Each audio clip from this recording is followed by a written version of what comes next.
जय हिंद दोस्तों, क्या आपने कभी सोचा है कि भारत में बना हथियार किसी असली युद्ध में दुश्मन के टैंक को तबाह कर देगा, और वो भी भारत से 1000 किलोमीटर दूर।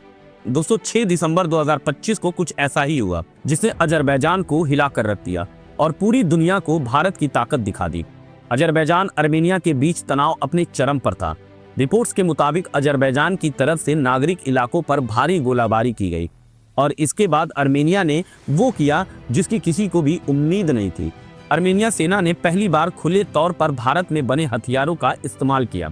भारत का Pinaka multi barrel rocket system और Swati weapon locating radar. Swati radar ने दुश्मन की फायरिंग लोकेशन को कुछ ही सेकंड में पकड़ ली, और फिर पिनाका रॉकेट ने सीधा और सटीक वार किया। नतीजा, एक आधुनिक अजरबैजानी टैंक पूरी तरह से नेस्तनाबूद और तबाह हो गया। ये सिर्फ एक टैंक का नष्ट होना नहीं था दोस्तों, ये था भारत की डिफेंस टेक्नोलॉजी का रियल वॉर टेस्ट। अब जरा पीछे चलते हैं, साल 2020, नागोर्नो कराबाख युद्ध। उस युद्ध में अर्मेनिया को भारी हार झेलनी पड़ी थी। क्यों? क्योंकि उसकी सेना पुराने सिस्टम और पुराने रक्षा साझेदारों पर निर्भर थी। उस हार ने अर्मेनिया को एक बात साफ समझा दी थी कि अगर भविष्य सुरक्षित करना है तो रणनीति बदलनी होगी और नए भरोसेमंद पार्टनर्स ढूंढने होंगे, और यहीं से भारत की एंट्री होती है। दोस्तों, भारत जो अब सिर्फ हथियार खरीदने वाला देश नहीं है, बल्कि हथियार बनाने और दुनिया को बेचने वाला देश बन चुका है।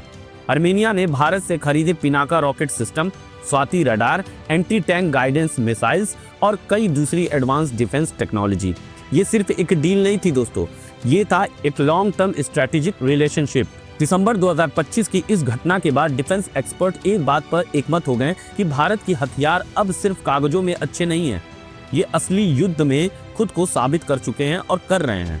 पिनाका की सटीकता और स्वाति रडार की तेज पहचान क्षमता ने अर्मेनिया को जंग के मैदान में बढ़त दिला दी, और यही वजह है कि अजरबैजान के मिलिट्री सर्कल्स में घबराहट साफ दिखाई दे रही है, और अजरबैजान ने साफ शब्दों में भारत से कहा कि आप अर्मेनिया को अपने हथियार सप्लाई मत करिए। दोस्तों, साउथ कॉकस कोई साधारण इलाका नहीं है। यहाँ रूस की दिलचस्पी है, तुर्की एक्टिव है और ईरान नजर बनाए हुए हैं, और पश्चिमी देश हर मूव पर नजर रखते हैं। और ऐसे संवेदनशील क्षेत्र में भारत का मजबूती से खड़ा होना एक बहुत बड़ा जियोपॉलिटिकल मैसेज देता है।